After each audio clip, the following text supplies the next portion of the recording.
Donald Trump's latest bid to throw out one of his legal cases has just failed. Judge Aileen Cannon denying Trump's motion to dismiss the Mar-a-Lago classified documents case, rejecting his argument that the national security documents were personal papers. But there's still significant tension between the judge and special counsel Jack Smith, with experts telling NBC News that Smith's next step could be to seek for the removal of Judge Cannon herself. And joining us now is State Attorney for Palm Beach County, Florida, Dave Ehrenberg, and former U.S. Attorney and MSNBC legal analyst Joyce Vance. So, Joyce, Judge Cannon has rejected Trump's bid to dismiss this case based on the Presidential Records Act. Does that put this defense to bed? The problem with the ruling is that it doesn't, Anna. The ruling is good insofar as it goes. It says she's not dismissing the prosecution for now.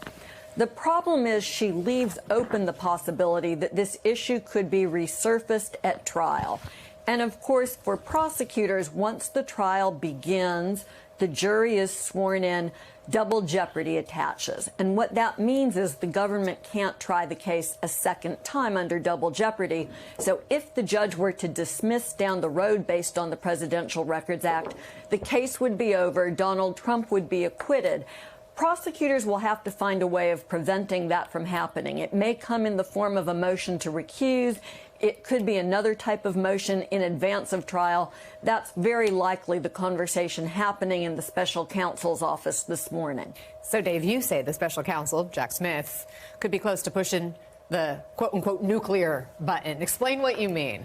Yeah, Jack Smith has had up to here, I think, with Judge Cannon. You can imagine what he's saying behind the scenes because his pleading was very robust against her. I can understand why he's getting frustrated because those jury instructions were totally an erroneous interpretation of the PRA, Presidential Records Act. So what can he do? Well, he can't appeal the jury instructions yet because they're not a final order. They're not even jury instructions. They're just like suggestions. We want you to discuss amongst yourselves. And so he's stuck in like legal purgatory. So what does he do? As Professor Vance said, he could try to recuse her. It's a high burden to reach. You got to go to the 11th Circuit, and it's rare to do that. Or perhaps he can file what's called a motion in limine, which says prevent Donald Trump from bringing up the PRA as part of his defense. And that could get at the jury instructions as well. But then it's up to the judge to set the motion for a hearing and to rule on it. So she's got Jack Smith pretty much in a bad situation. If he wants to call her manager, he essentially needs permission from her to do so. So just to make sure I'm understanding correctly, could he go to the 11th Circuit right now and say, I have evidence for why this judge should be recused? He's got to show bias, and it's hard. It's a high burden. And also, if he wants to show that she was erroneous, made a mistake when it came to the jury instructions, he can't do so yet because there are no jury instructions yet. It's the state of limbo we're stuck in. It's this state of purgatory. That's what makes him so frustrated. So I do think he can go ahead and ask for the recusal, but it's a high burden to overcome. Got it. And so in Georgia, Joyce, another development today, Judge Scott McAfee denied another bid by Trump to throw out that case. Trump's lawyers tried to claim First Amendment protections in this case, arguing it was all political speech. The judge rejected that. Was that move by Judge McAfee surprising at all?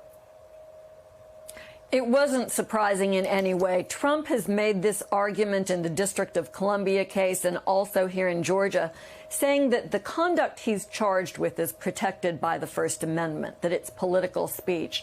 So, Anna, the way I think about this is that if someone walks into a bank and says, stick them up and give me all of your money, that's the crime of bank robbery. It's not protected speech.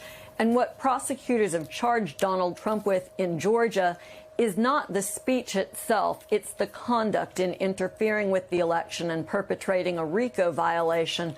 Every reason to expect that the judge would have denied this motion as he did. We only have about a minute here, Dave, but where does this leave Trump's Georgia case then? Is he running out of ways to slow things down? Yeah, but this case is not going to go before the election. In fact, I think, no. Why no trial date yet? Yeah, well, because they had to deal with all this stuff about the recusal of the district attorney. And you have a lot of co-defendants here, and you have RICO, which is a complex matter that takes months for any trial. So that case was never going to be heard before the election. In fact, the only case that we know is going to be heard is the New York hush money case, and maybe, just maybe, the election interference case in D.C. It's up to the Supreme Court on that one. We'll be watching closely and following every twist and turn. Thank you so much, Dave Ehrenberg and Joyce Vance. Hey everyone, MSNBC has a new and improved app. You'll get real-time alerts and analysis, live blogs, in-depth essays, video highlights, and the best 2024 election coverage. Download the new MSNBC app. Here's how to do it. You tap on the App Store on your phone. You hit search on the bottom right corner. You type in MSNBC. You click on the MSNBC app. You click on Get or the cloud icon and enjoy it.